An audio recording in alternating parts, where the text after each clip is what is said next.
গত ক্লাসে আমরা হচ্ছে সিরামিক প্রসেসিং করতেছিলাম। তো সিরামিক প্রসেসিং এর আমরা অর্ধেকের মতো পড়ছি। আজকে কিন্তু সিরামিক প্রসেসিংটা শেষ করে দিব, যদিও অনেকগুলো স্লাইড বাকি আছে, চেষ্টা করবো শেষ করে দিতে। আমরা লাস্টে যেই টপিকটাতে শেষ করেছিলাম, দেখো মনে করা, যদিও অনেকদিন আগে, প্রায় এক সপ্তাহ বেশি মনে হয়, যাই হোক। তো লাস্টের টপিকটা ছিল এটা, যে তোমার হ্যান্ড মডেলিং, যেটা মানে হচ্ছে পটার সুইল যেটাকে বলে, ওইটার মাধ্যমে আমরা নর্মাল যে ট্রেডিশনাল সিরামিকটা বানাই সেটার একটা এক্সাম্পল দেখাইছিলাম। এরপরের টপিকটাতে আমরা যাব, সেটা হচ্ছে জিগারিং প্রসেস। তো জিগারিং প্রসেসটা হচ্ছে অনেকটা ওই পটার সুইল মেথডের মতোই, শুধুমাত্র একটাই বেসিক ডিফারেন্স, সেটা হচ্ছে যে এখানে আমরা হ্যান্ড ইউজ না করে বা হ্যান্ড থ্রোয়িং ইউজ না করে এটা মেকানাইজ টেকনিক ইউজ করি। তো দেখো এই একটা কথা এখানে লেখা, কিন্তু দেখো একটা প্রসেস ডায়াগ্রাম বা প্রসেস ফ্লো ডায়াগ্রাম কিন্তু দেওয়া আছে। তো এগুলো থাকলে তোমার যেটা বুঝতে হবে যে এইটার একটু বর্ণনা আমরা চেষ্টা করবো বই থেকে পড়তে। ঠিক আছে? সো আমরা দেখবো যে বইতে আছে কিনা। যদি দেখো যে না, জিগারিং নামে বইতে আমি টপিক পাচ্ছি না, দেন ফাইন, দেন তুমি এতটুক থেকে তুমি নিজের মতো করে একটু লিখলা।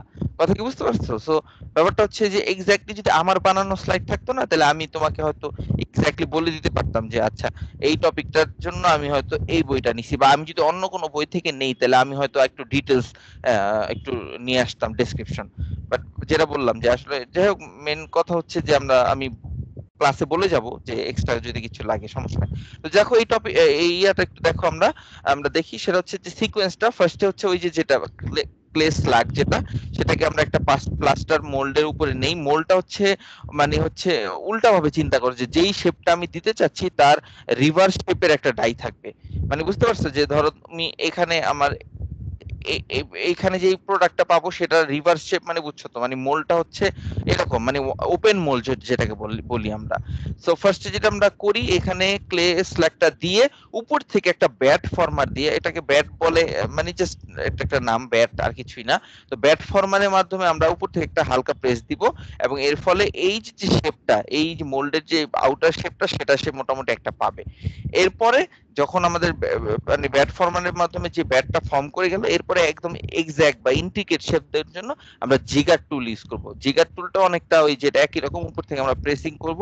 তবে জিগার টুলটা হচ্ছে আরেকটু ডিটেইলস আমাকে দিবে, মানে আমরা জিগার টুল দিয়ে আমরা কি বলে এটাকে, লোকালাইজড, আস্তে আস্তে আমরা বিভিন্ন জায়গায় ফোর্স দিয়ে আলটিমেটলি ফাইনাল প্রোডাক্ট শেপটা পাবো। একদম সিম্পল আসলে, জাস্ট হ্যান্ড পটার সুইলের যে আমরা হ্যান্ড মেথড ছিল, সেটার পরিবর্তে আমরা জাস্ট একটা টুল ইউজ করতেছি প্রেসিং এর জন্য, আর কিছুই না। ঠিক আছে? একদম সিম্পল, আমার মনে হয় এটা না বোঝার কিছু নাই।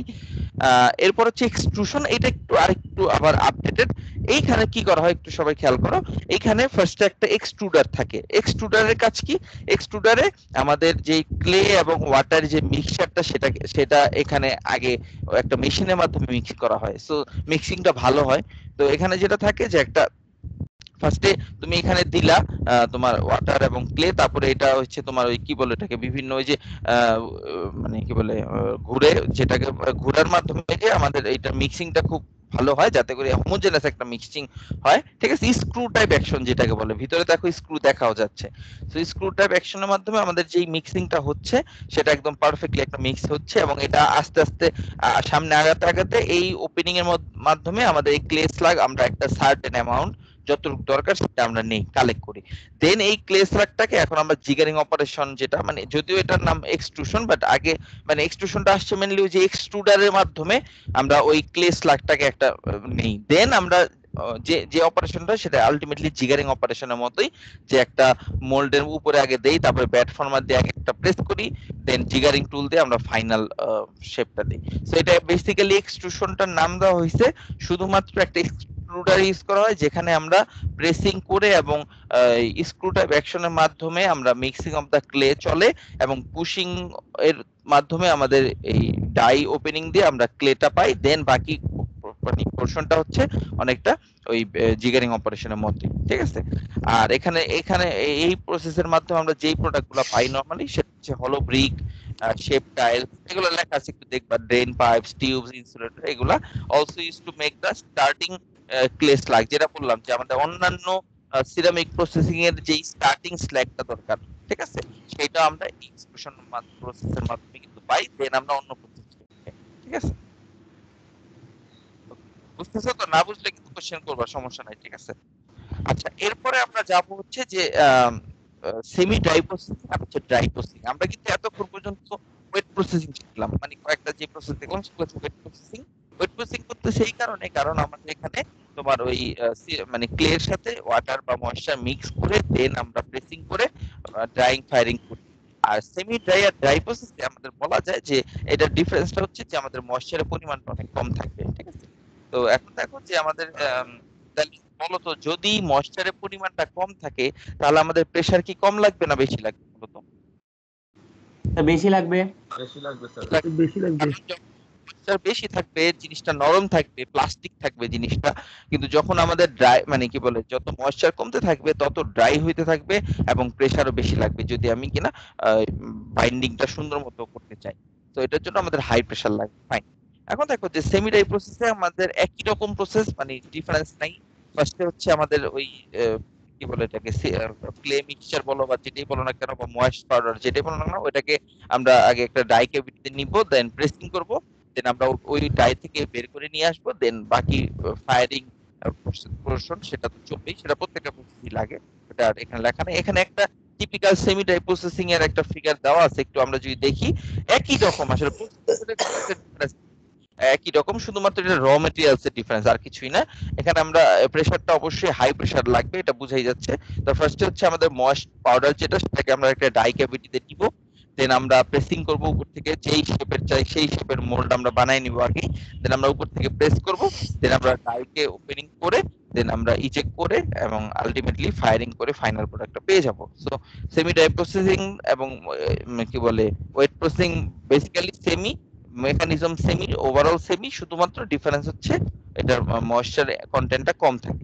আর আরেকটা হচ্ছে যেটা লাস্ট, সেটা হচ্ছে ড্রাই প্রেসিং। এটা হচ্ছে একদমই ওই সেমি ড্রাই এর মতোই, শুধুমাত্র ডিফারেন্স হচ্ছে এটা ওয়াটার কন্টেন্টটা খুবই কম এবং সেটা বিলো 5% এর মতো। এবং এখানে আমাদের যেটা হয় যে ডাইটা অবশ্যই একটা, অবশ্যই ডাইটা কি হওয়া উচিত বলতো, হার্ড হওয়া উচিত না সফট হওয়া উচিত বলতো? মানে যেহেতু এটার পাউডারটা ড্রাই, তাহলে আমাদের মোল্ড যেটা, সেই মোল্ডটা কি নরম মোল্ড হওয়া উচিত না অনেক শক্ত মোল্ড হওয়া উচিত, কি মনে হয়? শক্ত মোল্ড হওয়া উচিত। একদম শক্ত মোল্ড বলো, বলতে পারবে না, বলতে পারার কিছু নাই। মানে কেন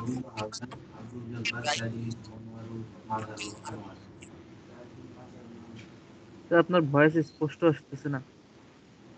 আচ্ছা, এখন শুনতেছো? হ্যালো, স্যার এখনো অতটা স্যার স্পষ্ট এখনো নয়। তো স্পষ্ট না। নেটওয়ার্কে প্রবলেম করতেছে মনে হয়। এখন শোনা যাচ্ছে নাকি না? স্যার এখন একটু শোনা যাচ্ছে। আচ্ছা,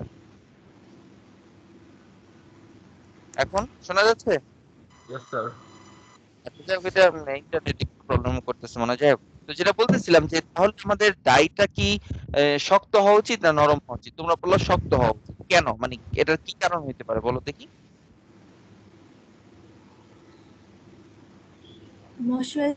যাতে তার বেশি প্রেসার নিতে পারে। এক্স্যাক্টলি, ময়েশ্চার যেহেতু কম, সবচেয়ে কম বলা যায়, তাহলে ময়েশ্চার যদি সবচেয়ে কম হয়, তোমার পাউডার একদম ড্রাই পাউডার, সেই ড্রাই পাউডারের মধ্যে তুমি প্রেসিং করে তার মধ্যে একটা বন্ড ক্রিয়েট করো, জিনিসটা বুঝছো? তাহলে প্রেসার অবশ্যই বেশি লাগবে। তুমি নর্মাল বালি দেখো, একটা জিনিস বোঝার চেষ্টা করো, তুমি একটা বালি নিলা, কথার কথা, বালিটা হালকা একটু তুমি পানি বা ময়েশ্চার মিশায় তুমি হাত দিয়ে প্রেস করলা, সেই যে শেপটা দিলা সেটা থাকবে ভালো মতো, বুঝছো? কিন্তু তুমি যদি সেই বালিটা একদম লো ময়েশ্চার, লাইক বিলো 5% ময়েশ্চার হয়, তারপর যদি হাত দিয়ে নর্মাল চাপ দিয়ে ওই শেপটা মানে একটা গোল শেপ আনার চেষ্টা করো, সেটা কিন্তু থাকবে না। কারণ কি? কারণ তার যেহেতু ময়েশ্চারের পরিমাণ কম, তোমার হাতের যে প্রেসার সেটাতে সেই বলটা ফর্ম করতেছে না। আমি কি বুঝাইতে পারছি? Yes sir.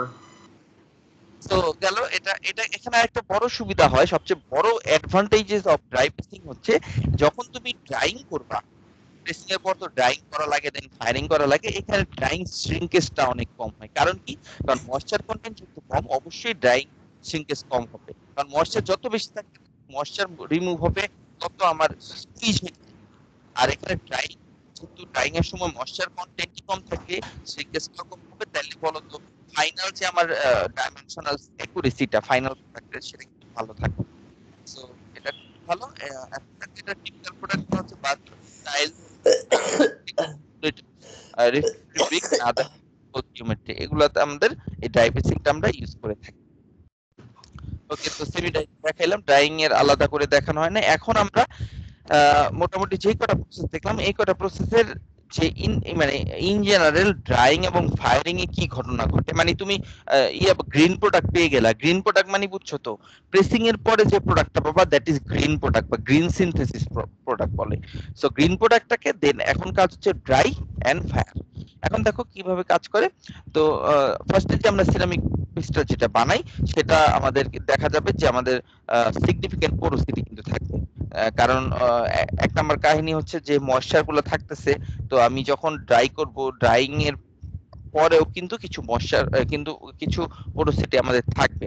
এবং এখানে যেটা বড় কাহিনী হচ্ছে যে আমরা এই যে যেটা আমরা সিরামিক বানাই, তার মানে স্ট্রেনথটা কিন্তু ইনসাফিসিয়েন্ট থাকবে। কারণ কি, কারণ জিনিসটা কিন্তু গ্রিন মানে নরম নরম থাকবে। কেন? কারণ তুমি ময়েশ্চার কন্টেন্ট আছে, তুমি চাপ দিয়ে প্রোডাক্ট একটা ফাইনাল একটা শেপ দিছো, সেই শেপটা কিন্তু অতটা বেশি হার্ড হবে না, স্ট্রেংথটা সাফিসিয়েন্ট হবে না।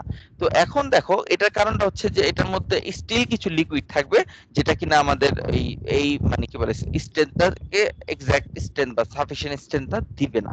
তো এই জন্য আমাদের এই লিকুইডটাকে রিমুভ করা হয় হচ্ছে ড্রাইং অ্যাজ ওয়েল অ্যাজ অনেক সময় কিছুটা ময়েশ্চার থাকলে অনেক সময় ফায়ারিং এর মাধ্যমে কিছু রিমুভ করি। তবে ড্রাইং এর মেন টার্গেট হচ্ছে ময়েশ্চার রিমুভাল, আর ফায়ারিং এর মেন টার্গেট হচ্ছে একদম ফাইনাল বাইন্ডিং বা বন্ড ক্রিয়েট। ঠিক আছে, তো দেখো যে এই যে লিকুইডটা ড্রাইং প্রসেসের মাধ্যমে আমরা রিমুভ করি, এর ফলে আমাদের ডেনসিটি এবং স্ট্রেংথটা অনেক বেশি এনহ্যান্স হয়, যাতে করে এবং এই প্রসেসটাকে আমরা মানে এই প্রসেসটা নরমালি অবশ্যই হাই টেম্পারেচার আমরা করি। এবং এই ড্রাইং এর যে টেম্পারেচারটা থাকবে, সে ড্রাইং এর টেম্পারেচার কত হওয়া উচিত বলো তো? একদম সিম্পল লজিকে কি কি মনে হয় কত হওয়া উচিত ড্রাইং এর টেম্পারেচার? স্যার গলন অঙ্কের নিচে। গলনাঙ্কের নিচে তো ভেরি ফাইন, কিন্তু কতর উপরে হওয়া উচিত? হ্যাঁ 100 এর উপরে স্যার ময়েশ্চার চলে যায়। এক্স্যাক্টলি, এটাই জানতে যাচ্ছিলাম। তবে হ্যাঁ 80 ডিগ্রির উপরে হইলে 80 ডিগ্রির উপরে হইলেও আলটিমেটলি ড্রাইং হয়। তবে তুমি যদি একটু ফাস্টার রেটেড ড্রাইং চাও, তাহলে 100 বা 100 এর উপরে হওয়া উচিত, অ্যাটলিস্ট 100 হওয়া উচিত, যাতে করে ময়েশ্চারটা একদম মানে কন্টিনিউয়াসলি তোমার রিমুভ হতে থাকে। তবে দেখা যায় মানে তুমি যদি 80 ডিগ্রিতেও ধরো তুমি ড্রাইং করো, এর মানে এই না যে ময়েশ্চার যাবে না, তবে সেটার সাথে টাইম বেশি লাগবে। সো যাই হোক, কিন্তু দেখো ড্রাইং এর সাথে যদি ফায়ারিং এর কম্পেয়ার করো, তাহলে ফায়ারিং এর টেম্পারেচার কিন্তু অনেক বেশি। সো ফায়ারিং টেম্পারেচার 800-900 ডিগ্রি বা আরো বেশি হতে পারে। তো যাই হোক, ঠিক আছে গেল। তো তো যেটা বললাম যে আমরা যেটা ফার্স্টে যে বডিটা ফর্ম করি প্রেসিং এর পরে বা ড্রাইং এর পরেও, যেটা আমরা যে প্রোডাক্টটা পাই এটাকে আমরা গ্রিন প্রোডাক্ট বলি, এবং ফাইনাল প্রোডাক্টটা কিন্তু ফায়ারিং এর পরে আমরা পাই। ফায়ারিং এর আগে কিন্তু ফাইনাল প্রোডাক্ট আমরা বলতে পারি না। তো যাই হোক, ড্রাইং এবং ফায়ারিং টেকনিকে আমাদের যেই প্রবলেমটা বা যেই ক্রিটিক্যাল স্টেপ গুলা, সেটা হচ্ছে যে অনেক সময় ডিফেক্ট পারে ড্রাইং এর বা ফায়ারিং এর রেট যদি আমরা কন্ট্রোল করতে না পারি, তাহলে কিছু ডিফেক্ট চলে আসতে পারে। সেই ডিফেক্ট গুলো হতে পারে ক্র্যাক ফর্ম করতে পারে, ওয়ার পেজ বা ডিস্টরশন হয়ে যেতে পারে। মানে ডিস্টরশন বলতে হচ্ছে শেপ চেঞ্জ হয়ে যেতে পারে। সো এই ধরনের কিছু ডিফেক্ট চলে আসতে পারে এই অপারেশনের সময়। সো এই জন্য আমাদের খুবই কেয়ারফুলি ড্রাইং এবং ফায়ারিং অপারেশনটা চালাইতে হয়। যদি আমাদের কাছে মনে হতে পারে এটা আবার কেমন কথা, আমি একটা শেপ দিব, তারপরে নরমালি আমি ড্রাই করব, দেন নরমালি কিলিনের মধ্যে ফায়ারিং করব, তো আবার কি আমরা মানে কি বলে প্রিকশন গুলো নেওয়া লাগবে। সো এইটার জন্য আমাদের এই জিনিসগুলো জানতে হবে যে কি কি প্রবলেম ক্রিয়েট হয়, সেই প্রবলেমের জন্য আমাদের কি কি প্রিকশন নেওয়া লাগবে বা কি কি টেকনিক আমাদের ইউজ করা লাগবে, যাতে করে আমাদের ডিফেক্ট গুলো কম হয়। ঠিক আছে, ওকে। দেখো যে একটা একটা খুবই মানে কি বলে খুবই ক্রিটিক্যাল স্টেপই হচ্ছে যে আমাদের ড্রাইং শ্রিঙ্কেজ। যে ড্রাইং, যেহেতু ড্রাইং এর সময় শ্রিঙ্কেজ হয়, এই শ্রিঙ্কেজটাই যাতে আমাদের কন্ট্রোল করতে পারি। কন্ট্রোল বলতে বুঝাচ্ছি যে শ্রিঙ্কেজের কারণে আমাদের ওই ক্র্যাক গুলা কিন্তু ফর্ম করতে পারে। সো এটা আমাদের মাথায় রাখতে হবে যাতে করে এই ধরনের সিচুয়েশন না হয়। দেখো খেয়াল করো কি করা হয়। ফার্স্টে তো আমরা ড্রাইং এর সময় যেটা হয় যে ক্লে পার্টিকেল গুলার সারাউন্ডিং এ আমাদের থাকে হচ্ছে ওয়াটার। একদম ফার্স্ট স্টেপে মানে ড্রাইং এর শুরুতে আমাদের প্রত্যেকটা ক্লে পার্টিকেলের দিকে যদি আমরা মানে যদি দেখি, তাহলে দেখবো যে প্রত্যেকটা ক্লে পার্টিকেলের সারাউন্ডিং এই থাকে ওয়াটার। তো ড্রাইং প্রসেসিং এর প্রথম স্টেপটাতে যেটা হয়, মানে ড্রাইং এর স্টেপ মানে যতটা আগাতে থাকে, ড্রাইংটা যত আগাতে থাকে তত আমাদের ওয়াটারগুলো রিমুভ হতে থাকে, এবং যত ওয়াটার রিমুভ হতে থাকে তত আমাদের ইন্টার পার্টিকেল যে ডিসটেন্স বা সেপারেশন সেটা আস্তে আস্তে কমতে থাকে, ঠিক আছে? এবং এই যে ইন্টার পার্টিকেল ডিসটেন্সটা কমতেছে, দ্যাট ইজ কল শ্রিঙ্কেজ। কারণ শ্রিঙ্কেজ মানে কি, তুমি যে ডাইমেনশনটা তুমি দিছো সেটা কমে যাচ্ছে, শ্রিঙ্ক হচ্ছে। তাহলে ওয়াটার যদি রিমুভ হয় এবং ওই ইন্টার পার্টিকেল গুলো আস্তে আস্তে নিজেদের কাছাকাছি আসে, তাহলেই কিন্তু শ্রিঙ্কেজটা হবে। So during drawing it is critical to control the rate of water removal. এটা স্বাভাবিক, তুমি ড্রাইং এর সময় টেম্পারেচার দিলে 100 বা 120 ডিগ্রি, তাহলে ও তো ওয়াটার রিমুভাল হইতেই থাকবে, কিন্তু তুমি যেই রেটে ওয়াটার রিমুভালটা হবে সেটা কন্ট্রোল করাটা কিন্তু ক্রিটিক্যাল। এবং যেটা হয় খেয়াল করো, তুমি তোমার অবজেক্টটাকে ড্রাইং করতেছো, বলো তো কোথা থেকে ওয়াটার গুলা রিমুভ হবে, ভিতর থেকে নাকি সারফেস থেকে? বলো তো কি মনে হয়? সারফেস সারফেস থেকে হওয়া উচিত, কারণ তোমার সারফেসই হচ্ছে আউটার লেয়ার যেখান থেকে ওয়াটার পার্টিকেল গুলো আলটিমেটলি ইভেপোরেট হবে।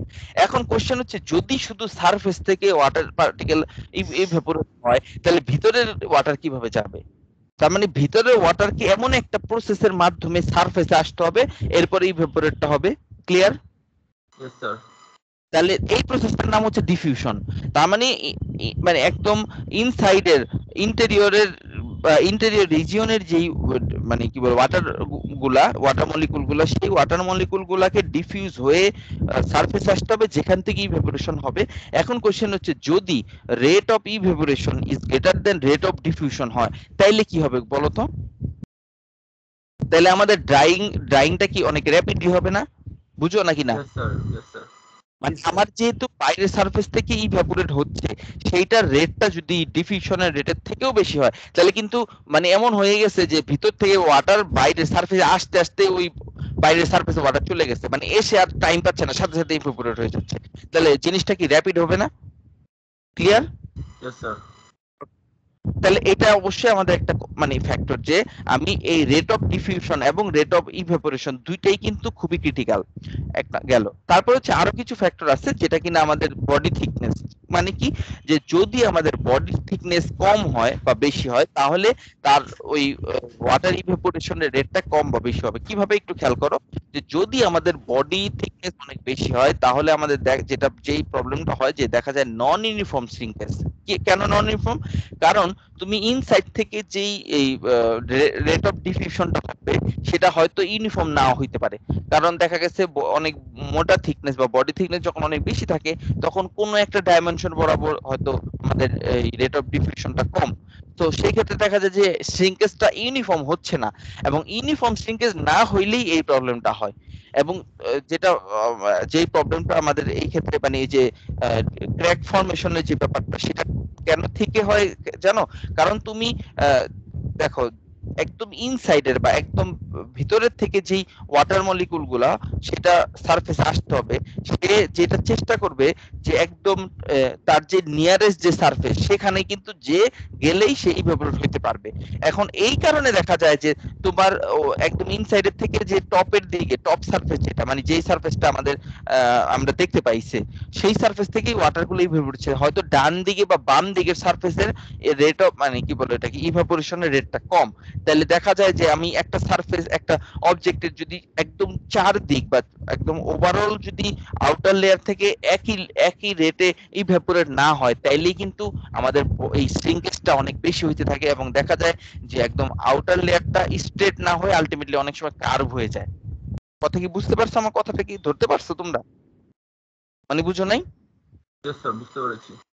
যেটা বললাম, যে যখন থিকনেসটা অনেক বেশি হবে একটা প্রোডাক্টের, তখন দেখা যাবে যে ভিতরের যেই মানে কি বলে ওয়াটার গুলা ফার্স্টে ডিফিউজ হয়ে সারফেসে আসবে, সেই ডিফিউজের ইয়াগুলা হচ্ছে যে ইউনিফর্মলি হবে না। মানে দেখা যাবে যে কোনো একটা সারফেস থেকে বা কোনো একটা নির্দিষ্ট সারফেসের পয়েন্ট থেকেই ইভাপোরেটটা বেশি হচ্ছে। কারণ কি? কারণ ওইখানেই আমাদের রেট অফ ডিফিউশনটা বেশি হচ্ছে। তো এই জন্য দেখা যায় যে ওই জায়গা থেকে যত বেশি ইভাপোরেট হচ্ছে, ওই জায়গার শ্রিঙ্কেজটাও তত বেশি হচ্ছে অন্যান্য পোরশন থেকে, ডানে বা বাইরে থেকে সে। তো এই জন্য দেখা যায় যে তোমার আউটার লেয়ারটা দেখা যায় যে আস্তে আস্তে কার্ভ হয়ে যেতে থাকে। এরকম কিন্তু তোমরা হয়তো নিজেরাও রিয়েল লাইফ এক্সপেরিয়েন্স থাকতে পারে তোমাদের। অনেক সময় গ্রামে তোমরা অনেকে যারা থাকো হয়তো মানে দেখছো হয়তো যে গ্রামে আমাদের যে মাটির যে জিনিসপত্র অনেকগুলো বানায়, অনেক সময় দেখা যায় শ্রিঙ্ক হয়ে শেপই পুরো চেঞ্জ হয়ে গেছে। ঠিক আছে, কথা কি বুঝতে পারছো নাকি না? কারো কোনো কোশ্চেন আছে নাকি? আশা করি বুঝতে পারছো। তো যাই হোক, এখন আমরা দুইটা স্টেপের ড্রয়িং দেখবো।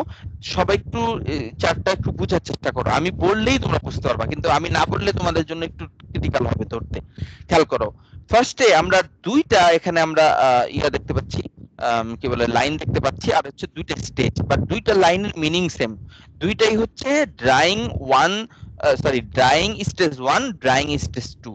মানে হচ্ছে দেখো ভালো মতো বুঝো, খেয়াল করো এই পর্যন্ত এই যে এইখানে যে একটা কি বলে চেঞ্জ দেখতে পাচ্ছ লাইনের, সেই চেঞ্জের ডান দিকে হচ্ছে স্টেজ 1 ড্রয়িং, আর এই লাইনের বাম দিকে হচ্ছে স্টেজ 2 ড্রয়িং। আর ময়েশ্চার কন্টেন্ট যেহেতু এদিকে বাড়তেছে, তাহলে আমাকে বলো তো স্টেজ 1 ড্রয়িংটা কি? ময়েশ্চার কন্টেন্টটা আস্তে আস্তে কমতে থাকলো, ইনিশিয়াল যে ড্রয়িংটা সেটা স্টেজ 1, আরো যখন কমে গেল তখন হচ্ছে স্টেজ 2 ড্রয়িং। আচ্ছা, এখন প্রথম কোশ্চেন, স্টেজ 1 ড্রয়িং এ কি হয় খেয়াল করো। স্টেজ 1 ড্রয়িং এর ড্রয়িং রেটটা হচ্ছে কনস্ট্যান্ট থাকে। মানে ড্রয়িং রেটটা কনস্ট্যান্ট মানে বুঝতে পারছো, দেখা যাবে যে ভিতর থেকে কি বলে ময়েশ্চার গুলো আস্তে আস্তে ডিফিউশনের মাধ্যমে আমার টপ সারফেসে আসতেছে এবং সারফেস থেকে এসেই ইভাপোরেট হয়ে যাচ্ছে। তো দেখা যায় যে আমাদের ড্রাইং রেটটা কিন্তু মোটামুটি কনস্ট্যান্ট থাকে। দেখি একটা স্ট্রেট লাইন কি ডিনোট করে আমাদের, বলো তো? ড্রাইং রেটটা কনস্ট্যান্ট। তোমাদের কাছে মনে হতে পারে এটা কিন্তু একটা খুবই গুড কোশ্চেন যে স্যার বুঝতেছি না ড্রাইং রেট কেন স্ট্রেট লাইন দিলেন, তার মানে কি ড্রাই হচ্ছে না? হচ্ছে, ড্রাইং রেট কনস্ট্যান্ট। ঠিক আছে, ড্রাইং রেট কনস্ট্যান্ট মানে হচ্ছে সে 2 লিটার পার আওয়ার ড্রাই হচ্ছে, মানে 2 লিটার ময়েশ্চার পার আওয়ারে যাচ্ছে, বা পার মিনিটে হচ্ছে সে 10 ml। জিনিসটা বুঝতে পারছো নাকি? মানে ড্রাইং রেটটা কিন্তু কনস্ট্যান্ট, কিন্তু ড্রাই কিন্তু হচ্ছে। ওকে, সো প্রথম স্টেজে আমাদের ড্রাইং রেটটা থাকে কনস্ট্যান্ট এবং ভলিউম সিঙ্কেজটা আস্তে আস্তে হতে থাকে। মানে হচ্ছে আমি যদি এগ্রিগেট ভলিউম চিন্তা করি, তাহলে ভলিউমটা আস্তে আস্তে ছোট হইতে থাকতেছে, কারণ ড্রাইং মানে ফার্স্ট স্টেজ ড্রাইং এই মেইনলি ময়েশ্চার গুলো আস্তে আস্তে রিমুভ হইতে থাকে, এবং এই কারণে পার্টিকেল গুলো ইন্টার পার্টিকেল ডিসটেন্স কমতে থাকে, এবং ভলিউম সিঙ্কেজটাই কিন্তু আমাদের আস্তে আস্তে হইতে থাকে। ভলিউম সিঙ্কেজ বলতে বোঝাচ্ছি যে ভলিউমটা আস্তে আস্তে কমবে আর কি। আচ্ছা, গেল। এখন দেখো স্টেজ 2 ড্রাইং এ কি হয়, ময়েশ্চার কন্টেন্ট কিন্তু অনেক কমে গেছে। এখন দেন পরের স্টেজের যে ড্রাইংটা, এই ক্ষেত্রে এই ড্রাইং রেটটা আস্তে আস্তে স্লো হয়ে যায়। কারণ কি? কারণ ময়েশ্চার কন্টেন্ট যত কমে যেতে থাকবে তত আমাদের ডিফিউশন হচ্ছে, বাট ডিফিউশনটা খুব স্লো হয়ে গেছে ময়েশ্চার কমের কারণে, এবং ইভ্যাপোরেশনটাও আলটিমেটলি স্লো হয়ে গেছে। তাহলে দেখা যায় যে আস্তে আস্তে ড্রাইং এবং ময়েশ্চারই আস্তে আস্তে কমে গেছে। সো যেই রেটে ফার্স্টে ড্রাই হইছে, এখন আস্তে আস্তে স্লো রেটে ড্রাই হচ্ছে, মানে স্লো রেটে ময়েশ্চার যাচ্ছে, সোজা কথা। সো ড্রাইং রেটটা কিন্তু কমে গেল, আস্তে আস্তে কমে গেল, এবং আস্তে আস্তে জিরো হয়ে যাবে, কারণ ময়েশ্চার কন্টেন্ট যখন জিরো হয়ে যাবে। আর এরপরে স্টেজ 2 ড্রাইং এর ক্ষেত্রে ভলিউম সিঙ্কেজটা খুব একটা হচ্ছে না। কেন হচ্ছে না? কারণ স্টেজ 1 এই মেইনলি ওই যে অনেক ফাঁকা ফাঁকা পার্টিকেল গুলা ছিল, ফাঁকা ফাঁকা জায়গায় যে ওয়াটার ছিল, সেগুলো যেহেতু চলে গেছে, এই কারণে দেখা যায় যে আমাদের ওই মানে কি বলে যে ইনিশিয়াল যে শ্রিঙ্কেজটা সেটা কিন্তু হয়ে গেছে স্টেজ 1 এ। দেন স্টেজ 2 তে আর তেমন সিগনিফিকেন্ট কিন্তু ভলিউম চেঞ্জটা আর হচ্ছে না। সবাই কি বুঝতে পারছি আমরা? সবাই ক্লিয়ার? Yes sir. না হলে বলতে হবে, কিন্তু না বুঝলে বলবা। আর যেটা বললাম যে এই মানে কি বলে এই ফিগারটা কিন্তু তুমি নিজে দেখে হয়তো বুঝতে অনেকে, বাট একটু টাফ ছিল। আমার কথাগুলো শোনার পরে কিন্তু না বোঝার আর কোনো রিজন নাই আর কি, আশা করি। ওকে, সো ভলিউমটা কি? এই যে উপরে এগ্রিগেট মানে হচ্ছে ওই গ্রিন প্রোডাক্টের ভলিউম। সো এগ্রিগেট, ওইটাকে আমরা এগ্রিগেট বলতেছি। স্লারি এন্ড মানে স্লারি আর কি, যেটা মানে ক্লে এন্ড ওয়াটারের যে mixture, that is call aggregate. বুঝছো? বুঝছো নাকি না? হ্যালো, বলতে হবে তো যে স্যার বুঝছি বা বুঝি না। না বুঝলে 2বার 3বার না বুঝলেও কোনো সমস্যা নাই, আমি আবার বলবো, কোনো প্রবলেম নেই। ওকে, তাহলে এখন দেখো যে এখানে আসলে কি ঘটনাটা ঘটে। সেটা হচ্ছে ফার্স্টে হচ্ছে পার্টিকেল গুলার ফাঁকে ফাঁকে ওয়াটার বা ময়েশ্চার অনেক বেশি থাকে। তো ফার্স্টে যখন আমাদের পার্শিয়াল ড্রাইটা হয় তখন ময়েশ্চার গুলা কমতে থাকলে ওদের মধ্যে একটা কন্টাক্টে চলে আসে এবং ওর একটা শ্রিঙ্কেজ হয় এবং লাস্টে যে কমপ্লিটলি ড্রাই বডিতে আমাদের এই ফাঁকা ফাঁকা যে ময়েশ্চার সেটা কমপ্লিটলি চলে যায়। তো এটা একদম সিম্পলি বোঝা যাচ্ছে, না বোঝার কিছু নাই। এখন আমরা চলে যাব হচ্ছে ফায়ারিং। ড্রাইংটা শেষ, এখন হচ্ছে ফায়ারিং। তো ফায়ারিং ট্রিটমেন্টটা হচ্ছে, এটা হিট ট্রিটমেন্ট বলা হয় এটাকে। আর ফায়ারিংটা আমরা নরমালি করি হচ্ছে 900 থেকে 1400 ডিগ্রির মাঝামাঝি কোন একটা টেম্পারেচারে, এবং এটা করা হয় হচ্ছে একটা কিলনের মধ্যে। কিলন বলতে আমরা ওই যে যেটা সবাই বুঝি যেটা একটা ওয়ান টাইপ অফ ফার্নেস। এবং এইখানে যে ঘটনাটা ঘটে ফায়ারিং এর পরে, আমাদের এই সিরামিক গ্রেইন গুলার মধ্যে একটা বন্ড ডেভেলপ করে, এবং এই বন্ড গুলার ফলে যেটা হয় যে একদম ডেন্সিফিকেশনটা হয়, ভিতরে তেমন পোরোসিটি থাকে না। তবে তারপরও তোমার এই ফায়ারিং এর পর ট্রেডিশনাল সিরামিকের মধ্যে কিছু পোরোসিটি থেকে যায় আসলে। তো তারপর আমাদের পোরোসিটিটা যতটা কমানো পসিবল হয় সেটা করা হয় এই ফায়ারিং অপারেশনের মাধ্যমে। এবং এই রিডাকশন অফ পোরোসিটি যেহেতু হয়, তার মানে এডিশনাল কিছুটা শ্রিঙ্কেজও কিন্তু হয় এই ফায়ারিং অপারেশনের মাধ্যমে। মানে ড্রাইং এর ক্ষেত্রে যে শ্রিঙ্কেজটা হয় basically due to water removal, water চলে যায় আস্তে আস্তে, ওরা কিছুটা শ্রিঙ্ক করে। আর এই ফায়ারিং এর ক্ষেত্রে যে শ্রিঙ্কেজটা হয় সেটা বেসিক্যালি তোমার রিডাকশন অফ পোরোসিটির কারণে। পোরোসিটি যত কমতে থাকবে তত আমাদের রিডাকশনটাও কিন্তু হতে থাকবে। ঠিক আছে, ওকে। দেখো যে আমাদের ট্রেডিশনাল সিরামিকের ক্ষেত্রে আমাদের কিছু কমপ্লেক্স রিঅ্যাকশন ঘটে। তো এক নাম্বার রিঅ্যাকশন যেটাকে মানে one of the this reaction is called vitrification. তো ভিট্রিফিকেশন যে ঘটনাটা ঘটে সেটা হচ্ছে অনেক সময় যে কিছুটা লিকুইড ফেজ ফর্ম করে, এবং লিকুইড ফেজটা ফর্ম করে হচ্ছে যে আমাদের কিছু ওই বাইন্ডার বলো বা কিছু অনেক সময় ফ্লাক্স থাকে, সেই ফ্লাক্স টাইপ ম্যাটেরিয়ালের ক্ষেত্রে আমাদের যেহেতু আমাদের টেম্পারেচার 1400 ডিগ্রি পর্যন্ত অনেক সময় উঠে যায়, তো কিছুটা অনেক সময় লিকুইড ফেজ ফর্ম করে। এবং এই লিকুইড ফেজটা কিন্তু আমাদের জন্য অনেক বেশি কি বলে ভালো দিকেও কাজ করে। লাইক এই লিকুইড ফেজ গুলা ওই পরে যেয়ে বসে, এবং পরে যেয়ে বসে এটা বাইন্ডার হিসেবে কাজ করে। সো এটা হচ্ছে আমাদের একটা কমপ্লেক্স রিঅ্যাকশন যেটা কিনা আমাদের জন্য সুইটেবল। হ্যাঁ, the degree of vitrification depends on firing temperature, time as well as the composition of the body. মানে হচ্ছে যে আমাদের এই টেম্পারেচারটা অবশ্যই ইম্পর্টেন্ট। দেখা যায় যে 900 হয়তো ভিট্রিফিকেশন হয় না, কিন্তু হয়তো 1400 গেলে ভিট্রিফিকেশনটা হয়। এবং টাইম ইম্পর্টেন্ট, যে কতক্ষণ ধরে আমি ফায়ারিং করব সেটাও ইম্পর্টেন্ট, এবং আমাদের বডির যে কম্পোজিশন সেটাও important. So the temperature at which the liquid phase forms is lowered by the addition of fluxing agent. এই জন্য যেটা করা হয় অনেক সময় এই লিকুইড ফেজটা ফর্ম করবে, মানে দেখা গেল যে অনেক বেশি হাই টেম্পারেচার লাগে লিকুইড ফর্ম করার জন্য, কিন্তু এই জন্য আমরা ফ্লাক্সিং এজেন্ট অনেক সময় অ্যাড করি যাতে করে আমাদের ওই টেম্পারেচারটা কমায় নিয়ে আসি। যেই টেম্পারেচারে লিকুইড ফেজ ফর্ম করে সেই টেম্পারেচারটা কমায় নিয়ে আসি যাতে করে আমাদের ওই লিকুইডটা ফর্ম করে আমাদের ডিজায়ার টেম্পারেচারে ফর্ম করাইতে পারি আর কি। This fuse phase flows around the remaining unmelted particles and fills in the pores. So এতে করে আমাদের পোরোসিটি রিমুভালটা অনেক বেশি হয় আর কি। আর এরপরে হচ্ছে আমাদের যেটা হয় যে আপন cooling the fuse phase forms a glassy matrix that results in a dense and strong body. একদম সিম্পলি ওইটা যখন কুল হয়ে যায় আলটিমেটলি একদম পুরো ডেন্স এবং একটা স্ট্রং বডি পেয়ে যায়। সো ফায়ারিং এর সময় আমাদের কিন্তু এই ধরনের ঘটনাটাও ঘটে যদি কিন্তু ভিট্রিফিকেশনটা হয়। ঠিক আছে, তো এটা হচ্ছে টিপিক্যাল কিছু ফিগার দেখাই যাচ্ছে। আমরা ক্লে বডি, আমরা এটাকে ফায়ারিং করতেছি, অনেক সময় ফার্নেস ইউজ করি, বা এটা আমাদের কিছু রিফ্লেক্টরি টাইপ ম্যাটেরিয়াল যেটা কিনা আমরা ফায়ারিং করে ফাইনাল প্রোডাক্টটা পেয়ে থাকি।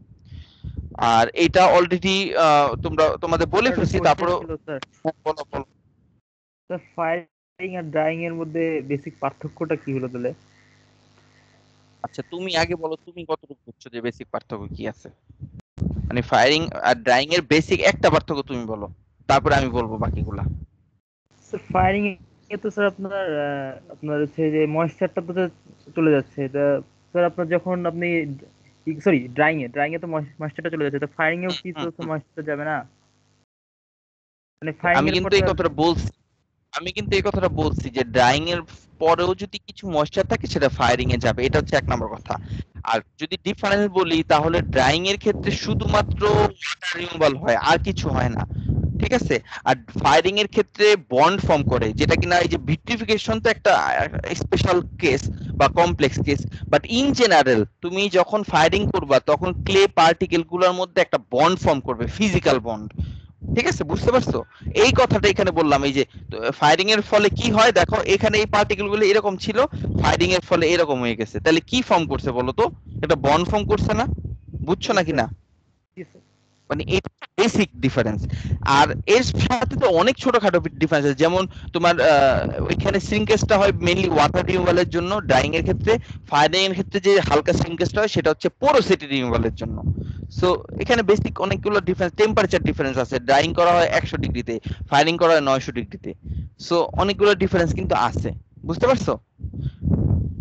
স্যার একটা কোশ্চেন ছিল। তো ড্রাইং এর ক্ষেত্রে আমরা দেখা যাচ্ছে যে যখন শ্রিঙ্কেজ হচ্ছে তখন ভলিউমটা মানে আমার শেপটা চেঞ্জ হয়ে যাচ্ছে, পরে কি আর এই শেপটা রিগেইন করার কোনো আছে, মানে ফায়ারিং করে কি আমরা সেই শেপটা রিগেইন করতে পারি? এর ফলে তো ভলিউম বাড়ার কোনো চান্সই নাই, বরঞ্চ আরো কমতে পারে। সো এই জন্য আমাদের ট্রেডিশনাল সিরামিকটা তো বললামই যে এখন বর্তমানে অ্যাডভান্স সিরামিক কেন আসছে, কারণ ট্রেডিশনাল সিরামিকের অনেক বেশি কি বলে এটাকে ডিসঅ্যাডভান্টেজ আছে।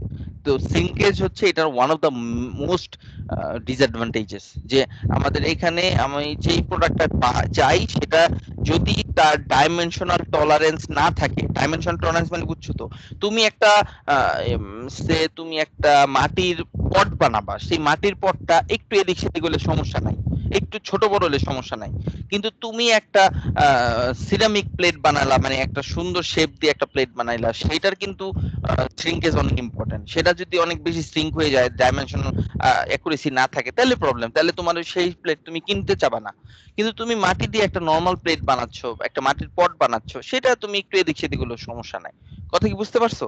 তার মানে ট্রেডিশনাল সিরামিকের মানে কি বলে ল্যাকিংস গুলাই তো এটা, যে আমি ডাইমেনশনাল স্ট্যাবিলিটিটা কম, এই জন্য আমরা যেটা করি একটু বড় বানাই সবসময়, একটু ভলিউমটা একটু বড় চিন্তা করি, যাতে করে ফায়ারিং এর ফলে ওই জিনিসটা একটু শ্রিঙ্ক হয়ে, যাতে করে আমাদের ওই কাছাকাছি লেভেলের একটা ফাইনাল প্রোডাক্ট দেয়। বুঝতে পারছো? ফায়ারিংটাও শেপটা কিছুটা রিগেইন করতে পারে আর কি। রিগেইন তো করার কোনো সুযোগই নাই। রিগেইন কেমনে করবে, যেটা অলরেডি শ্রিঙ্ক করে গেছে, পার্টিকেল তো বড় হচ্ছে না। এখানে বরঞ্চ আরো অনেক সময় আরো ছোট হয় ফায়ারিং এর ফলে, পোরোসিটি কমে যায়, মানে আরো বেশি মানে শ্রিঙ্ক হয়ে যায় অনেক সময়। কিন্তু বড় হওয়ার আসলে চান্স নাই, খুব মানে রেয়ার অকেশনে হচ্ছে ওই ডাইমেনশনটা চলে মানে আবার ফেরত আসে, সেটার চান্স নাই। তবে ফায়ারিং এর ক্ষেত্রে যেটা হয় যে ড্রাইং এর ফলে যে প্রোডাক্টটা বা আলটিমেটলি সেটাই ফাইনাল প্রোডাক্ট হয়ে যায়, ফায়ারিং এর ফলে যে শ্রিঙ্কেজটা সেটা খুবই কম, তবে ফায়ারিং এর ফলে আর নতুন করে ওই রিগেইন করে না। ঠিক আছে। আর স্যার ওই পোরোসিটি কম হলে স্যার কিভাবে শ্রিঙ্কেজ মানে বেশি শ্রিঙ্কেজ হয়, মানে বেশি চেঞ্জ হয়, সেটা স্যার একটু যদি আবার বলতেন। পোরোসিটি কমের সাথে বুঝি নাই তোমার প্রশ্নটা আমি। পোরোসিটি কমের সাথে প্রোডাক্টের কোয়ালিটির ডিফারেন্স আসে। তুমি একটা জিনিস, একটা প্রোডাক্টের ভিতরে অনেক জায়গায় ফাঁকা ফাঁকা জায়গা আছে, সেটার স্ট্রেংথেও তো প্রবলেম হবে, বা সেটা সারফেস ফিনিশও ভালো হবে না। কিন্তু যত পোরোসিটি কমাইতে পারবো তত আমার ভালো না, প্রোডাক্টের কোয়ালিটি ভালো হবে। ঠিক আছে। আর শ্রিঙ্কেজটা হয় হচ্ছে, শ্রিঙ্কেজটা যেটা বললাম এখানে একটু এই কথাটা বলতেছিল যে এডিশনাল শ্রিঙ্কেজ অনেক সময় হয়, যাতে করে ওই ওই পোরোসিটি গুলো যখন আরো বেশি কমতে থাকে, মানে দেখা যায় যে এখানে তো ওয়াটার মানে কি বলে ময়েশ্চার কন্টেন্ট খুবই কম থাকে, ফায়ারিং এর ড্রাইং এর পরে ময়েশ্চার কন্টেন্ট খুবই কম থাকে, বাট ওই হালকা তাও কিছুটা অনেক সময় থাকলেও যেটা চলে যায়, এই কারণে হালকা কিছু শ্রিঙ্কেজ হয়। ঠিক আছে। বাট পোরোসিটি রিমুভালের মেইন উদ্দেশ্যটা হচ্ছে পোর রিমুভালের মাধ্যমে আমার কি বলে এটাকে পারফেক্ট যেই ভিতরে যে হোমোজেনিটিটা আনা আর কি, মানে আমি চাই ভিতরে পোরোসিটি না থাকুক, স্বাভাবিক পোরোসিটিতে আমাদের স্ট্রেংথ কমে যাচ্ছে, আমাদের একটা দেখা গেল ভেঙে যাচ্ছে জিনিসগুলা, ক্র্যাক ফর্ম করতেছে, তো এই জিনিসগুলা কম হয় হচ্ছে পোরোসিটি রিমুভালের মাধ্যমে। কথা কি বুঝছো নাকি? ইয়েস স্যার, বুঝতে পেরেছি, থ্যাংক ইউ স্যার। আচ্ছা, তো যেটা বললাম যে এখন আমরা যদি মানে দেখি যে আসলে পার্টিকেলের মধ্যে কি ঘটনা ঘটে, তাহলে আমরা দেখবো যে ফার্স্ট হচ্ছে এরকম আমরা আমাদের এই ধরনের টাচে থাকে, দেন ইনিশিয়াল সিন্টারিং স্টেজের ক্ষেত্রে আমাদের যে ঘটনা ঘটে, আমাদের এই পার্টিকেল গুলোর মধ্যে একটা বন্ড ফর্ম করে, এবং বন্ড ফর্মটা হয় নেকিং এর মাধ্যমে। নেকিংটা কি? নেকিং মানে হচ্ছে যে ওই যে একটা সার্টেন জায়গা থেকে তো বন্ডটা ফর্ম করে, এই যে এই ধরনের একটা মানে কি বলে এটাকে, নেকিং বলে এটাকে। তো নেকিং ফর্ম করে এবং এদের মধ্যে একটা গ্রেন বাউন্ডারি দেখা যায়, মানে এদের মধ্যে বলতে পার্টিকেল গুলোর মধ্যে একটা গ্রেন বাউন্ডারি দেখা যায়। এবং যত আরো বেশি সিন্টারিং প্রসেসটা আগাবে, সিন্টারিং মানে কিন্তু অ্যাকচুয়ালি ফায়ারিং, ফায়ারিং এর আরেক নাম সিন্টারিং, অনেক সময় ক্যালসিনেশনও বলা হয়। তো যাই হোক, তো সিন্টারিং এর মানে পরে আলটিমেটলি এই জিনিসগুলো ওদের মধ্যে বন্ডটা আরো বেশি স্ট্রং হয়, এবং বন্ড বেশি আরো বেশি বন্ড স্ট্রং হওয়ার কারণে দেখা যায় যে ভিতরে যে পোরটা সেটা আস্তে আস্তে কমতে থাকে।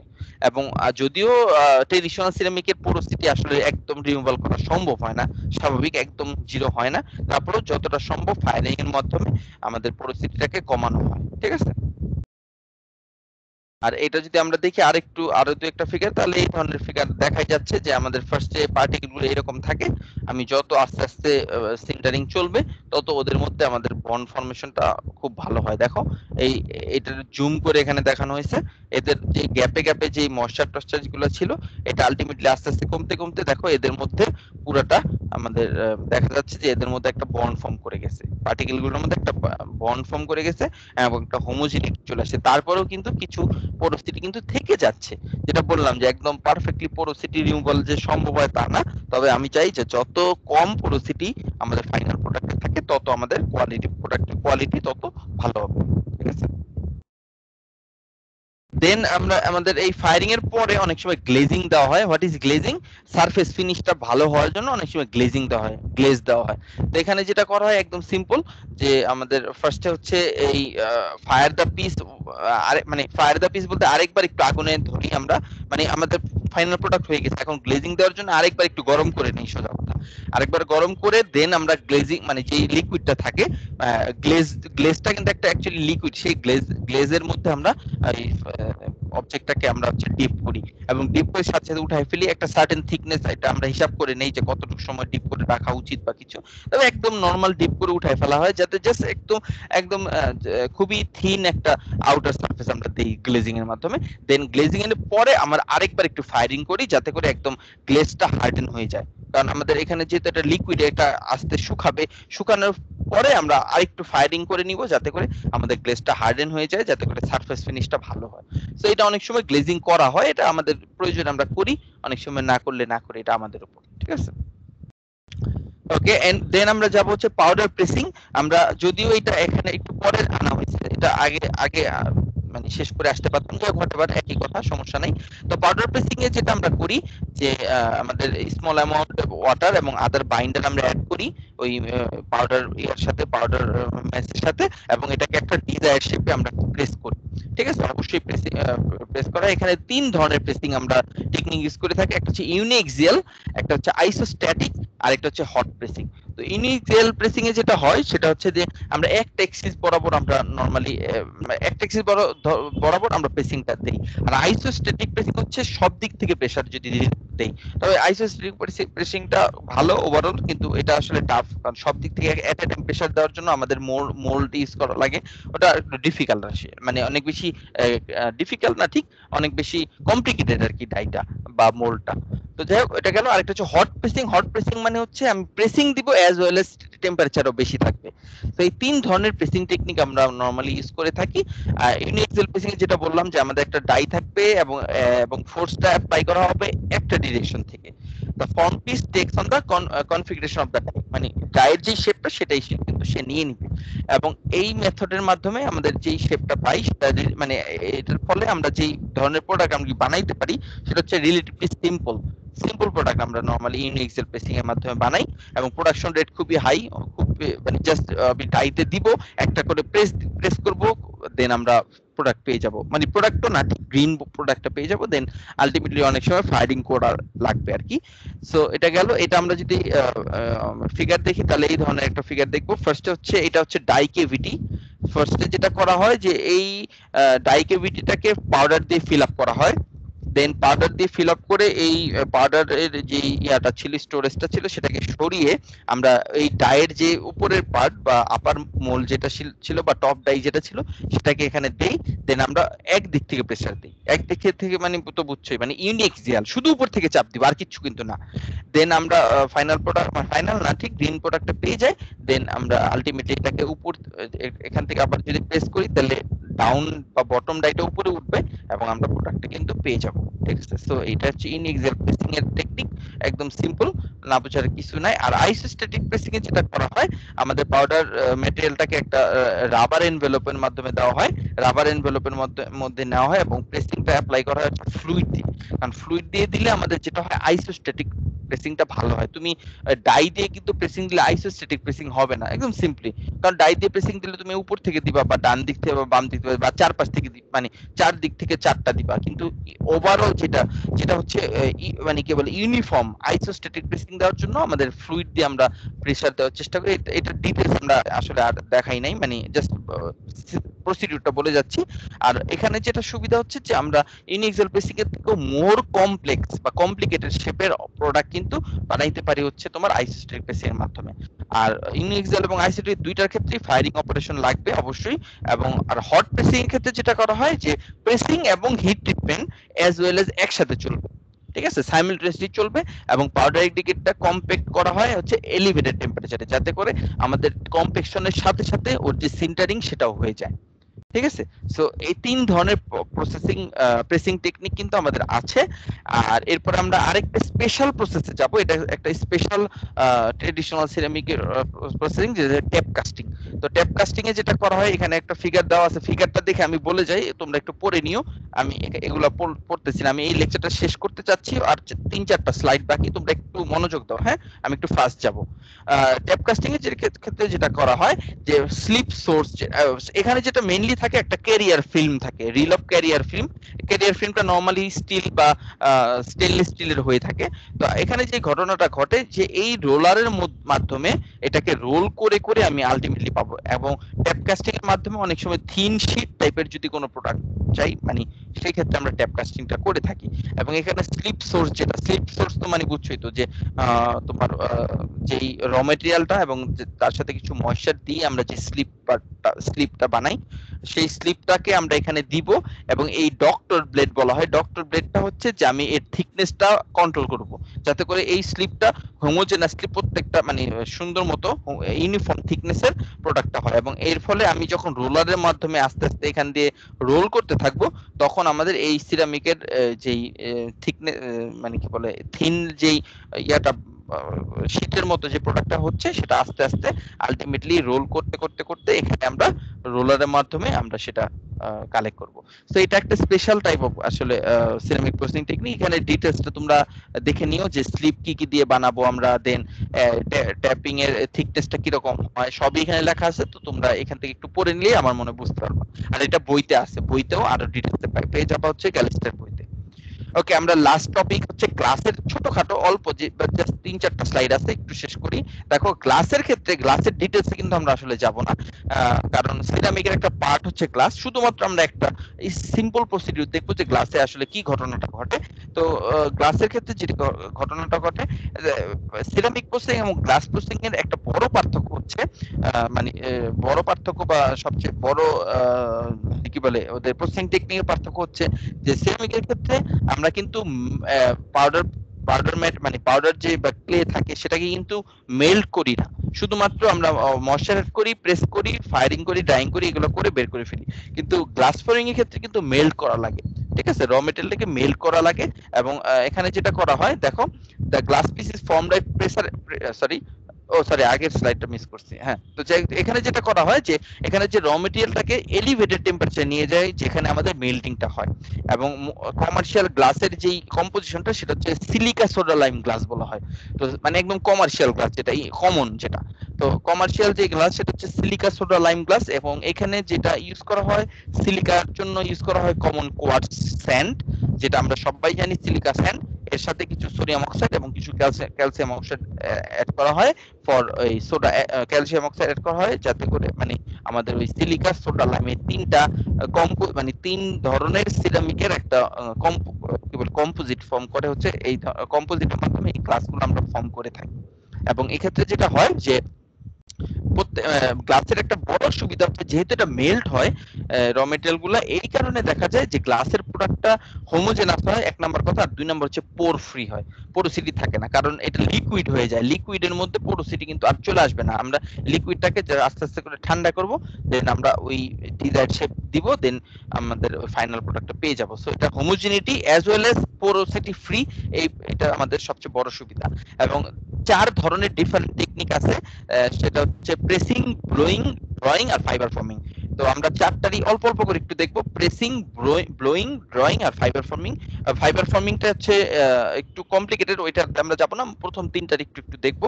তো প্রেসিং এর ক্ষেত্রে যেটা করা হয় যে রিলেটিভলি থিক ওয়াল পিস যদি হয় সেই ক্ষেত্রে যেমন লাইক প্লেট বা ডিশ, আমরা এই ধরনের প্রেসিং টেকনিক ইউজ করি। কিছুই না, আমাদের গ্লাসের গব মানে হচ্ছে যে ওই যে মেল্ট হয়ে যায়, যে র মেটেরিয়াল গুলো মেল্ট হওয়ার পরে যে একটা ইনিশিয়াল এই থিক ঠিক একটা লিকুইড আমরা পাই, এটাকে গব বলা হয়। তোমরা ইউটিউবে সার্চ দিলে পেয়ে যাবে যে গ্লাস গব জিনিসটা কি। তো ওই গবটাকে আমাদের আলটিমেটলি প্রেসিং করে ওই একটা মানে ফাইনাল শেপ আমরা দিই। সো প্রেসিং টেকনিক একদম সিম্পল টেকনিক, না মানে না বোঝার কিছু না, আমরা একটা মোল্ড নিয়ে মোল্ডের মধ্যে আমরা প্রেস করে ওই মোল্ডের শেপটা আলটিমেটলি দেই। আর ব্লোয়িং এর ক্ষেত্রে যেটা করা হয়, ব্লোয়িং এর ক্ষেত্রে ওই গব অফ গ্লাসকে আমরা যেটা করি যে একটা টেম্পোরারি শেপ দেই, দেন আলটিমেটলি ফাইনালি হচ্ছে একটা ব্লো দিয়ে আলটিমেটলি ওই ফাইনাল শেপটা আমরা দেই। সো এখানে আমরা এই ফিগারটা দেখলে তোমরা বুঝতে পারবে এটা হচ্ছে press and blow technique.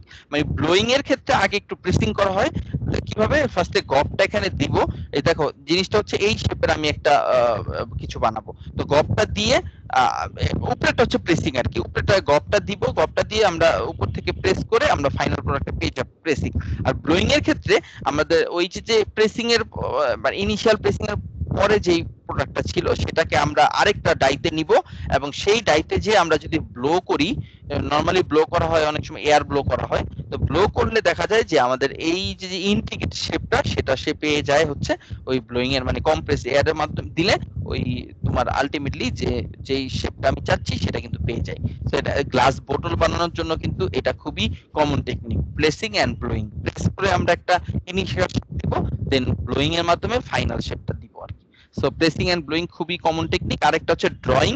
Drawing হচ্ছে নরমালি করা গ্লাস শিট বা রড বা টিউবিং এই ধরনের কোনো কিছু বানাইতে গেলে যেখানে আমাদের কনস্ট্যান্ট কস সেকশন থাকে, এবং এটা আর কন্টিনিউয়াস গ্লাস ফাইবার যেটা লাস্ট যে টপিকটা ছিল, এটা একটু রেদার কমপ্লিকেটেড ড্রয়িং অপারেশন, ওইটাতে আমরা যাব না। আমরা এখানে শুধুমাত্র লাস্ট স্লাইডে একটা ড্রয়িং অপারেশন একটা জাস্ট একটা স্কিমেটিক ডায়াগ্রাম নেওয়া আছে, এটা তোমরা বইতে পেয়ে যাবা, বই থেকে একটু ডিটেইলস নিবা। এটা কিছুই না, এখানে যেটা করা হয় মল্টেন গ্লাস আগে নেওয়া হয়, মল্টেন গ্লাস নেওয়া হয়, এখানে বার্নার থাকে যাতে করে মল্টেন গ্লাস সলিডিফাই হয়ে না যায়। তো মল্টেন গ্লাসের একটা আমাদের পুল থাকে, এই পুলের উপরে জাস্ট দুইটা রোলার থাকবে, খেয়াল করে এই দুইটাকে বলে ফর্মিং রোলার। তো ফর্মিং রোলার, আর এখানে হচ্ছে ওয়াটার কুলিং শিল্ড দেওয়া আছে। তো ফর্মিং রোলারের মাধ্যমে এই লিকুইডটাকে আমরা রোল করে যখনই রোলারের মধ্যে দিয়ে পাস করবো, এবং এখানে যেহেতু ওয়াটার কুলিং শিল্ড থাকে, দেখা যায় যে আমাদের ওই আস্তে আস্তে সলিডিফাই বা একটা থিক মানে কি বলে লিকুইড আস্তে আস্তে ফর্ম করতে থাকে, এবং যত আমাদের এই রোলারের পরে আমাদের একটা টার্নিং রোলার থাকে যাতে করে আমাদের এই হরাইজন্টাল আমাদের এই রোলে মানে কি এটা পাই, দেন আমরা এই আলটিমেটলি আস্তে আস্তে যখন রোলার দিয়ে আস্তে আস্তে আগাইতে থাকবো এই গ্লাস শিটটা আমরা পেয়ে যাই, এবং গ্লাস শিটটাকে আমাদের যে যতটুকু দরকার ততটুকু ইয়েতে লেন্থে নিয়ে বা উইডথে নিয়ে আমরা আলটিমেটলি কেটে ফাইনাল গ্লাস শিটটা পেয়ে যায় আর কি। সো এটা হচ্ছে আমাদের কন্টিনিউয়াস ড্রয়িং অপারেশন। এখানে আর তেমন কিছু নাই, লেখাই আছে দেখো, the molten glass is called chamber, আর fibers are form by drawing the molten glass through many small orifice at the chamber. এটা ফাইবারেরটাতে আমরা আর যাচ্ছি না, মেইনলি হচ্ছে ড্রয়িং এর এখানে একটা কন্টিনিউয়াস ড্রয়িং অফ শীট গ্লাসের এখানে দেখানো হলো। তো এই হচ্ছে মোটামুটি আমাদের গ্লাস ফর্মিং এর। তোমাদের কারো কোনো কোশ্চেন থাকলে বলো। স্যার গ্লাস ফর্মিং এর ক্ষেত্রে এই যে লাস্টে কন্টিনিউয়াস ড্রয়িং, এখানে ওই যে বার্নারটা রাখা হচ্ছে যাতে মল্টেন গ্লাসটা সলিডিফাই না হয়ে যায়, তাই না স্যার? মানে ইউনিফর্মিটি থাকে যাতে মানে সব জায়গায় ধরো লিকুইড ফেজটা থাকে আর কি, বুঝতে পারছো? Sir thank you. ওকে, তো আমার মনে হয় তোমরা বুঝতে পারছো, যদিও লাস্টের দিকে একটু তাড়াতাড়ি গেলাম, আসলে এটা শেষ না করলে ঝামেলা, অলরেডি তো পিছিয়ে আছি, দুই একটা স্লাইড রাখতে চাচ্ছিলাম না। তো আমার মনে হয় আমাদের আর তেমন কিছু বাকি নাই, তোমরা বুঝতে পারছো। আমি শেয়ারটা অফ করতেছি। রেকর্ডিংটাও আচ্ছা রেকর্ডিং থাকলো আগে দেখি কি অবস্থা তোমাদের অ্যাটেন্ডেন্সের কি অবস্থা দেখি সবাই আসছো অনেকেই দেখি নাই আজকে কি হইছে কাহিনী 2-3 জন নাই দেখতেছি রোল 4 একটু অসুস্থ, রোল 4 আসেনি। রোল 4 আসেনি আচ্ছা রোল 4 আর আর কেউ জানো স্যার 4 অসুস্থ, 6 অসুস্থ। 6 তো 6 আসছে, 6 6 আসছে। সরি স্যার, সরি স্যার আসছে। আচ্ছা আমি দেখতে পাচ্ছি তার মানে 3 জন অ্যাবসেন্ট রোল 4 কে আমি আইডেন্টিফাই করলাম আর দেখি একটু দেখি দাঁড়াও রোল 39 স্যার। 39 আচ্ছা একজনের হচ্ছে আমাকে অ্যাপ্লিকেশন দিছিল ওর মনে হয় বিয়ের প্রোগ্রাম বা কিছু ওকে 39 রোল না হ্যাঁ আচ্ছা ওটাও গেল আর কেউ আছো আর কেউ তো আসলে আমাদের খুঁজতে হবে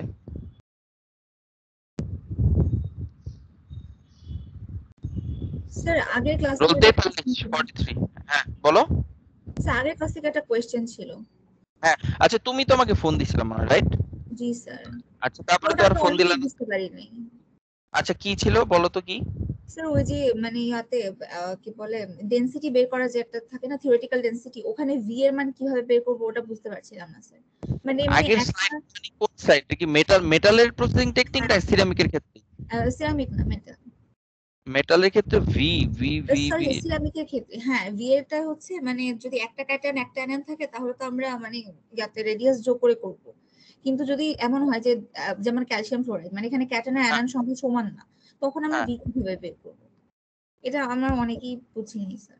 ভি কিভাবে মানে কি ভলিউম যেটা তুমি সেটার কথা বলতেছো জি স্যার জি স্যার। স্যার একটা সিরামিকের example- আকারগুলো তো স্যার অ্যামরফাস হয় মানে বোঝা যায় না মানে বিভিন্ন ডিফারেন্স থাকে তো ওই যে ভলিউম বের করার সময় আমরা এ আর আর এর মধ্যে রিলেশনশিপ এইটা স্যার কি হ্যাঁ আমি কিন্তু গেস করব হ্যাঁ তুমি দেখো একটা জিনিস খেয়াল করো যে আমাদের কিন্তু একটা এক্সাম্পল ওই যে সোডিয়াম ক্লোরাইড একটা এক্সাম্পল দিয়ে দিছিলাম আমরা দেখছিলা তোমরা সোডিয়াম ক্লোরাইড একটা এক্সাম্পল স্লাইডে ছিল না যে ওটা দেখেছি এর value 2 into R A R of N A plus R G sir. কিন্তু আমার কোশ্চেন হচ্ছে যে ওখানে তো একটা ক্যাটায়ন একটা অ্যানায়ন, যদি এরকম হয় যে ক্যাটায়ন আর অ্যানায়ন সংখ্যা আলাদা যেমন ক্যালসিয়াম ফ্লোরাইডে ক্যাটায়ন একটা অ্যানায়ন দুইটা, তখনও কি ওই একই সূত্রই প্রযোজ্য হবে? মানে না সবগুলো তখন তুমি তার আগে বুঝতে হবে যে তোমার ইয়াটা কি স্ট্রাকচারটা কি এফসিসি নাকি ভিসিসি এইটা আগে বুঝো তুমি ক্যালসিয়াম ক্লোরাইড CaCl2 দেখে কিন্তু সংকেত দেখে বলতে পারবা না কথা কি বুঝতে পারছো আমার মানে স্ট্রাকচার তো ধরো এই স্ট্রাকচারটাকে দেখতে হবে যে এটা কি বিসিসি নাকি এফসিসি যেমন বিসিসি হইলে ক্যালসিয়াম ওদের ক্লোরাইড তো হচ্ছে সিম্পল কিউবিক, তো ওটার জন্য আমি তো হচ্ছে এক্সাম্পল বললাম যে তোমার আগে স্ট্রাকচারটা বুঝতে হবে স্ট্রাকচারটা বুঝে তুমি তখন বলতে পারবা যে ও আমি তো জানি যে সিম্পল কিউবিকের ক্ষেত্রে এ এবং আর এর রেশিও মধ্যে ইয়াটা হচ্ছে এটা কথা কি বুঝতে পারছো ওইখান থেকে তোমার এ এর মানটা আসবে দেন এ আসলে তো এ কিউব করলে হয়ে গেল মানে সরি মানে ভলিউম হচ্ছে এ কিউব করলে এর মানে কিভাবে বের করবো ওটা বুঝতে পারিনি স্যার। ওইটাই বললাম যে তুমি কিন্তু ক্যালসিয়াম ক্লোরাইড যেমন যে বললা যে CaCl2 স্যার এটা দেখে বুঝতেছি না এটা দেখে বুঝবাও না তোমার বুঝতে হবে যে আগে বুঝতে হবে যে CaCl2 আমার কিউবিক স্ট্রাকচার তার স্ট্রাকচারটা মনে মনে তোমার মাথায় কিন্তু চলে আসতে হবে তারপরে তুমি যাবা ও আচ্ছা তাহলে এটা যদি সিম্পল কিউবিক হয় তাহলে আমি জানি যে সিম্পল কিউবিকের ক্ষেত্রে আমাদের ওই a ইকুয়াল টু হচ্ছে 2r সে বা অমুক মানে কথা কি বুঝতে পারছো তখন তুমি চলে যাবে ওই ওই সিস্টেমে তবে যদি এই ধরনের কমপ্লিকেটেড থাকে যে না কিছুই বুঝতেছো না তখন কিন্তু তোমার ওই ডায়াগ্রামটা একটু চিন্তা করা ছাড়া কোনো অপশন নাই তোমার বুঝতে হবে যে এটা এই ইউনিট সেলের ক্ষেত্রে ওদের রেশিও ওদের রিলেশনটা কিরকম মানে ওরা কি দুইটা অ্যাটম একটা অ্যানায়ন একটা ক্যাটায়ন পাশাপাশি বসা নাকি দুইটা অ্যানায়নের মাঝখানে একটা ক্যাটায়ন বসে এই জিনিসটা একটু নিজের বুঝতে হবে ঠিক আছে তারপরে আমরা যদি যে এফসিসি বিসিসি সিম্পল কিউবিক ওগুলোর ক্ষেত্রে যে অ্যাটমিক প্যাকিং ফ্যাক্টর বের করেছিলাম ওখানে যেভাবে ভলিউম নিয়েছিলাম ওভাবেই কি ভলিউম নিব যেমন সিম্পল কিউবের ক্ষেত্রে A ইকুয়ালস টু মানে that is কিছুটা ওইরকম হবে কিছুটা এরকম হবে এবং তুমি যখন ওই যে ক্ষেত্রে স্যার আমার আসছে হচ্ছে A equals to √2 into R cation plus R anion হতে পারে হতে পারে আমি আসলে জানি না মানে এক্স্যাক্টলি তো খেয়াল করি নাই তুমি কোনটার কথা বলতেছো হতে পারে ও আচ্ছা এখানে একটু কথা বলি আমি তোমাদের যে একটা অ্যাসাইনমেন্ট দেওয়ার কথা বলতেছিলাম আমি আসলে নিজে খুব একটু নিজের কারণে ব্যস্ত ছিলাম দেখে আসলে দিতে পারতেছি না আমি এই সপ্তাহটা দিব তোমাদের মানে হচ্ছে আজকে বা কালকে তোমরা একটু দেখো ওই দুইটা অ্যাসাইনমেন্ট আগে দাও দেন আমি তোমাদের ওই প্রবলেমগুলো নিয়ে একদিন বসবো স্যার যে আমরা তোমাদের কি সিটির বদলে অ্যাসাইনমেন্ট হবে নাকি এটা সিটির সাথে আবার? না ঠিক সাথে কিছু না এটা অ্যাসাইনমেন্ট হিসেবে থাকলো যদি দেখা যায় যে কারোর চারটার মধ্যে মানে চারটা সিটির পরেও মার্ক খুব পুয়ার হয়তো সেক্ষেত্রে আমি দেখবো যে অ্যাসাইনমেন্ট থেকে যদি কোনো কিছু অ্যাড করা যায় সেটা আসলে করার নিয়ম নাই তারপর আমি চেষ্টা করব যদি পসিবল হয় ঠিক আছে ওকে, তোমাদের ক্লাসের সময় হয়ে গেছে। মার্কসটা পাবো না স্যার আমরা। যেটা বললাম যে আমি নিজে আমার একটু কাজে ব্যস্ত, আমার নিজের মাস্টার্স নিয়ে একটু ব্যস্ত, প্লাস হচ্ছে পিএইচডি এর জন্য অ্যাপ্লিকেশন করতেছি, তো একটু ব্যস্ত, এই কারণে আমি আসলে টাইম পাচ্ছি না। তোমরা নিজেরা বুঝতেছো তো, সমস্যা নাই, আমি একটু ফ্রি হয়ে তোমাদের এটা দিয়ে দিব। তবে বন্ধের মানে কি বলে টার্ম শেষের আগেই তোমাদের সিটির মার্কস অ্যাটলিস্ট একটা তো দিবই, আরেকটা হচ্ছে হয়তো পিএলএ দিব, সমস্যা নাই, ঠিক আছে? ওকে, আমি শেষ করতেছি, তোমাদের কিন্তু ক্লাস আছে অলরেডি 10টা 1 বাজে, তোমাদের পরের ক্লাসে জয়েন করো। থ্যাংক ইউ সবাইকে। হ্যাঁ, আসসালামু আলাইকুম স্যার। আসসালামু আলাইকুম স্যার। আসসালামু আলাইকুম স্যার।